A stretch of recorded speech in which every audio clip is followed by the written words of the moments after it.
আসসালামু আলাইকুম দর্শক বন্ধু, এখানে যে বাড়িটি নির্মাণ দেখছেন, বাড়িটার ফাউন্ডেশন থেকে যতটুকু কাজ আপনি দেখছেন, বাড়িটার এতটুকু করার জন্য খরচ হয়েছে 14,50,000 টাকা।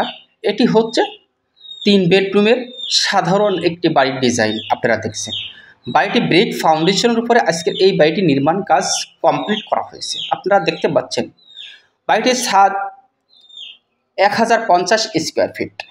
1050 স্কোয়ার ফিট ছাদের ভিতরে পেয়ে যাচ্ছেন আপনি 3টা মাস্টার বেডরুম, একটি কিচেন, একটি খুবই বড়সড় ড্রয়িং কাম ডাইনিং এবং একটি সিঁড়ি। তো পুরো বিষয়টা আমরা ভিতরে প্রবেশ করে আসলেই খুব সুন্দরভাবে উপলব্ধি করতে পারবো। তো এই যে বাড়িটি নির্মাণ আপনারা দেখছেন, এটি হচ্ছে ব্রিক ফাউন্ডেশনের উপরে।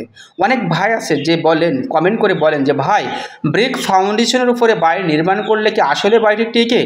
সেই সকল ভাইদেরকে বলবো, ভাই ব্রিক ফাউন্ডেশনের মতো যদি আপনি ফাউন্ডেশন করতে পারেন, তাহলে শর্ট ফ্লোর ফাউন্ডেশন ছাড়া ব্রিক ফাউন্ডেশনও কিন্তু অনেক মজবুত একটি বাড়ি আপনি নির্মাণ কমপ্লিট করতে পারবেন, তাও অল্প খরচের ভিতরে। ব্রিক ফাউন্ডেশন দিয়ে বাড়ি নির্মাণ করলে কী হয় দেখেন, এখানে অধিক খরচ সেভ করে আপনি আপনার বাড়িটা নির্মাণ কমপ্লিট করতে পারেন। সেই ক্ষেত্রে যেমনইভাবে এই যে বাড়িটি নির্মাণ আপনারা দেখছেন, এই বাড়িটি করা হয়েছে। পিছন সাইডে দেওয়া হয়েছে 2টা বেডরুম, সামনের সাইডে রাখা হয়েছে একটা বেডরুম। এটি হচ্ছে কিচেন। এখনও ভিতরে প্লাস্টার কাজ আমাদের চলছে। আমি যে হিসাবের কথা বলেছি, এই হিসাবের ভিতরে বিল্ডিংটা A to Z কমপ্লিট হবে, সেই হিসাবটাই কিন্তু আমি আপনাদেরকে দিয়েছি। তো ইতিমধ্যে বাইরের সাইড প্লাস্টার কমপ্লিট হয়েছে, ভিতরটা প্লাস্টার চলছে।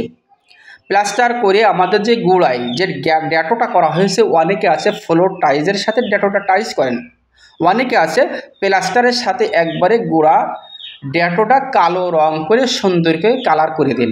তো এই জিনিসটা অনেকটাই ভালো। এই কালারটা যদি আপনি সিমেন্টের সাথে দিয়ে দেন, সেই ক্ষেত্রে আপনার গোড়ার কালারটা নষ্ট হয় না, এবং পরে যদি আপনি এই কালারটা পরে করতে চান, সেই ক্ষেত্রে এই কালারটা থাকে না।